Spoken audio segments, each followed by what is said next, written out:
नमस्कार सांग मैंने आज देखु तेंतुली चारू मु बन एत सिंपल एत सहज समस्ते भी आपको ट्राए करेंगे निश्चिंत ट्राए करूँ।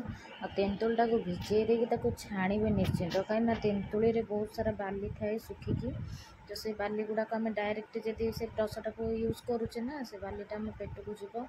तो देखो मुझे चाह छुना छाणी देती बहुत बाली मोर तो बहुत ही बाली बाहर से तेंतुली जी भी घरे भी बनातु किंतु छाणी दबाटा ठीक घरे भी आम जो सुखेबा जो छात उपर कि जोटी भी से बाली होता है। तो देखो एमती छाणी देवे पूरा परिष्कार की तार जो रसटा बाहर से लुण ऐड करदे। मुझे सिंपल रसुण छुंक मारी रसुण भूषण पत्र पचु फुटण शुखला लंकार एमती छुंक करके तेंतुली रस को छाड़ी किसी समय फुटा छाड़ी। तो एत टेस्ट लगुला आपण मैंने निश्चिंत एमती तेंतुली चारू बन घरे खातु भात सहित खातु बहुत ही बढ़िया। आशा कर भिडियोटी आपको बहुत ही भल लगी।